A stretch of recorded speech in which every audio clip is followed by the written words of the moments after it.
We carry secrets inside of us as high achievers. For me, it was that I was driven. But you can't get enough of what you don't really need. You can never have enough of what you don't really need. So I don't come to you today with answers. I come to provoke your thinking. You see, I work with high achievers. My clients play a very high-level game. I'm a high achiever myself, I always have been. And if you're sitting in these seats, it means that in at least one area of your life you excel. You're a high achiever too. And to be a high achiever is to carry a secret. In fact, often to carry more than one secret. And it's those secrets I want to dive into today.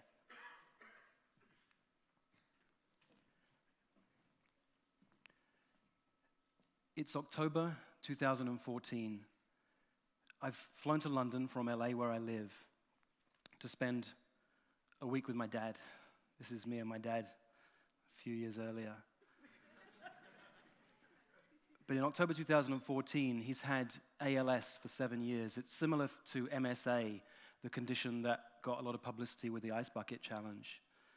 And by now, he can only move in a wheelchair. He struggles to eat. He can't really talk anymore. It's hard to hear him. And I spend a week with him. It's nice. We get this deep connection for a week. And I fly back home. And I land at LAX, and I get a phone call from my brother almost immediately when I land. And he says, you need to turn around. You need to come straight back home. Things don't look good. So I waited for a few hours. Monique and our boys had been away, and I waited for them to join me. And then together, a few hours later, we got on an airplane and we flew back to London. I went to the hospital on the first day I arrived, and the doctor said, don't be deceived. Your dad's wearing an oxygen mask. That's actually not a good sign. When patients wear this, it's so uncomfortable, they normally try and pull it off. The fact that he's not doing so means it's very close to the end.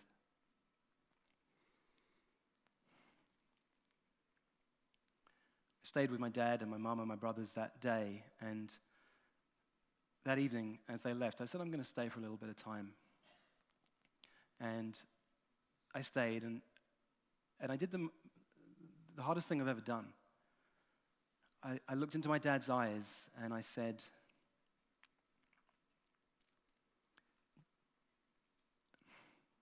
Dad, if you want to fight this, we're with you, and we're here for you.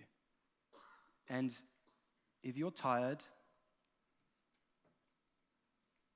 then we support you too, and we'll take care of Mum.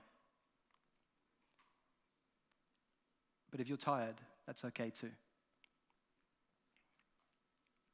I was holding his hands, I was looking into his eyes, and I don't know if he heard me or understood me, because he wasn't able to acknowledge me.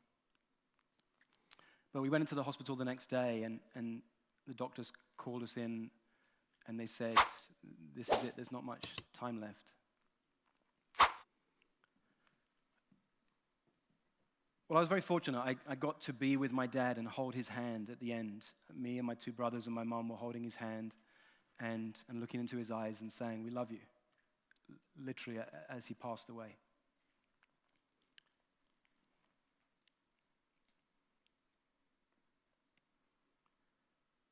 And then moments later, the other person in the room was my dad's brother, my uncle.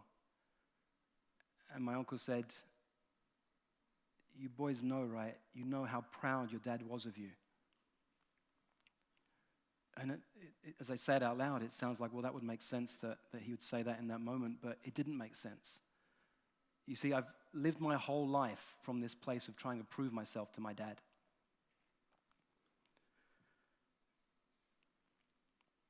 All I wanted was for my dad to be proud of me, which meant that every time I was successful in something, I'd give myself about 17 seconds before I'd tell myself I should have done it bigger or better or bolder. I get acknowledged for things I'd done in life, and I couldn't even hear the acknowledgements. Or I'd get a bunch of people praising me for something I'd done, and one person would say something that they didn't like, and it would hit me here, and I'd collapse for days, because all I could think about was that one person who'd criticized me.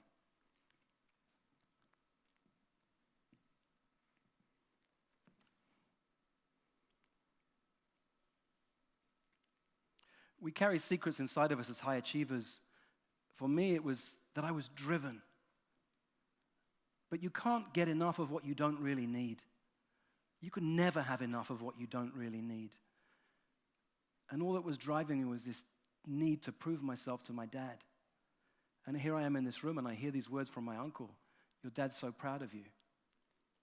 And in the months that's passed, since then, I constantly hear people telling me, you know, your dad was so proud of you. But I couldn't hear it.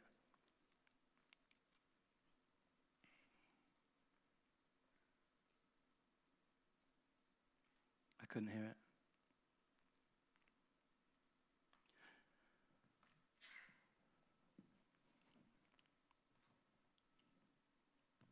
A friend of mine shared that story, and he said, you know what, the job of a father is to prepare his sons for life.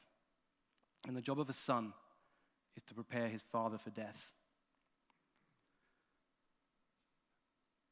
He said, by that criteria, I think you've both done a great job. And in that moment, my eyes began to open to a way that I'd showed up in life that had given me all the success I'd ever desired, but it never gave me what I really wanted. I see it in my clients too. The man who manages over $1 billion of assets, multimillionaire, friends who are world leaders, and Harvard educated, beautiful homes, travels the world, and yet he's driven because deep inside of him is this deep insecurity. You see, he was an immigrant to the United States, and he's deeply, deeply ashamed of that. And all he's ever wanted was to somehow get beyond that, and never got there. The money, the jobs, the success, the people he hung out with never gave him what he really needed. You can never have enough of what you don't really need.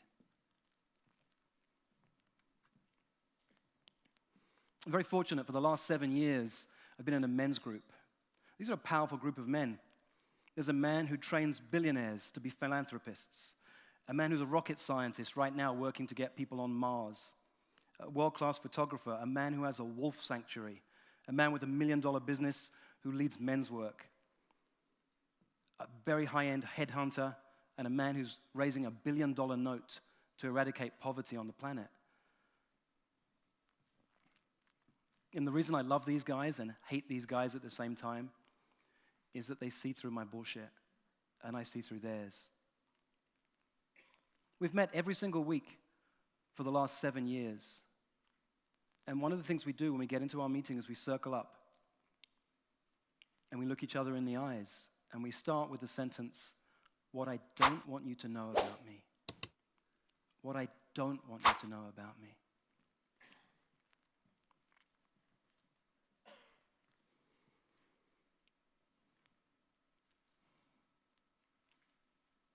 Brené Brown talks about the power of vulnerability. She says when you share vulnerably with somebody, you sometimes wake up the next morning with what she calls a vulnerability hangover. She says a vulnerability hangover is when you wake up in the morning and you have this sensation, oh my God, did I really share this with somebody? Did I really share this with this person? And then she goes on to say, if you don't have a vulnerability hangover, you probably didn't share deep enough. So I'd like to introduce you to this exercise right now. It's a little bit edgy. I invite you to lean into your comfort zone. If you're willing to lean a little bit beyond your comfort zone, and you get to choose how deeply you play. In a moment, we're all going to play this game called What I Don't Want You to Know About Me. In a moment, I'm going to have you partner up, and you're going to look into the eyes of somebody you're partnered with. And you're going to start with a sentence. You'll have 1 minute. And you'll start with a sentence, the words, what I don't want you to know about me. Now, what we do on a regular basis is we share our struggles, but we also share our successes.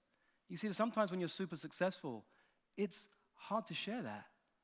If you just had your first seven-figure year, who do you share that with? You might not have people you can share that with.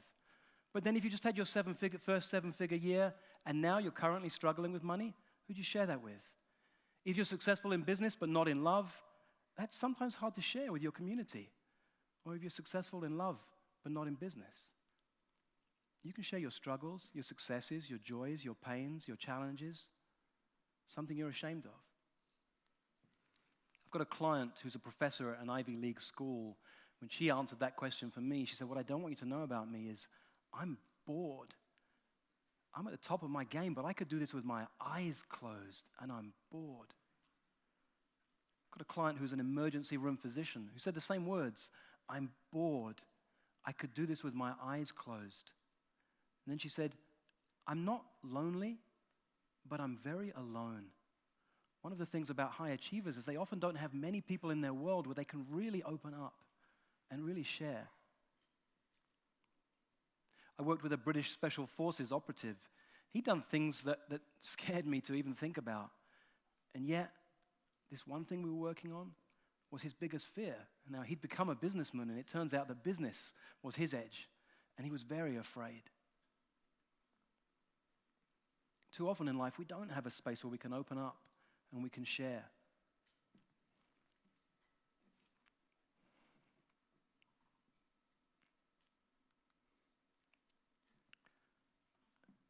So it turns out I've got another secret that I didn't even know till 3 months ago. Monique, my wife, was away, and I was looking after our 2 little boys. And I emailed my men's group that evening, and I said, guys, I can't get childcare, I can't come. And the email came back to me, you're a powerful man. I'm disappointed in you. You can make this happen if you want. Get childcare sorted. We'll see you this evening. And I was angry. And I know better than to reply to an email in anger. But I thought, let me just write it out, because sometimes just writing it out, right, is what helps. So I wrote out and I said, look, why couldn't you have reached out to me first and see how you're doing, Rich? Instead of challenging me and saying how powerful you know I am and that you're disappointed, why didn't you reach out and say, how are you doing? Sounds like you might be having a hard time. Let's check in with you first. And then this message came back. That's why I love my men's group and why I hate them at the same time. Awesome. This is perfect. How can we support you in an extraordinary way, Rich? I forgot to say, one of the things I said on the email is, guys, I'm going through the toughest 6 months of my life. It doesn't surprise me when I forgot it, because it's like I don't share that, right? It's the thing that I want to hide. I've got to be strong. And I put that in the email. I'm going through the toughest 6 months of my life. Couldn't you check in and see how I'm doing before you start challenging me? So it comes back. This is perfect. How can we support you in an extraordinary way, Rich? It's great to see just how deep this pattern of yours is. You go through the toughest 6 months of your life, and none of your friends have any idea. 0. That's how deeply hidden you are. When you meet your friends, it's about serving them, helping them, appearing strong and not revealing. Why don't you share what's going on with you? Why the need to appear so strong? You wrote, I can't find childcare. When you're going through the toughest time of your life, that's a big gap. I'm sorry you're hurting.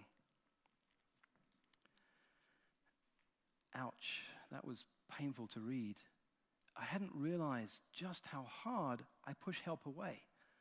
And then I secretly resent you for not helping me. Because one of the secrets of many highly successful people is that we can do it on our own, right? We don't need help. We've got this.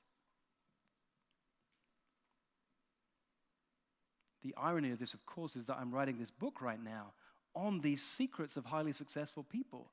And like many of you may have realized this weekend, we pretty much only ever teach what we most need to learn. What might be possible for those of you who understand what I'm saying about I don't need help, if for the first time ever you began to say yes to help, if you began to let help in.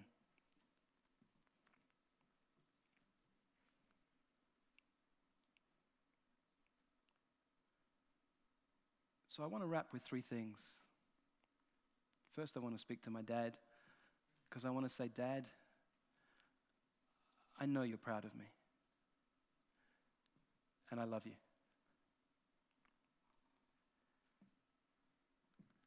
I want to say to my little boys that I'm proud of you, and I love you. And as I said at the beginning, I didn't intend to come here with answers for you. I wanted to leave you with a way to provoke your thinking.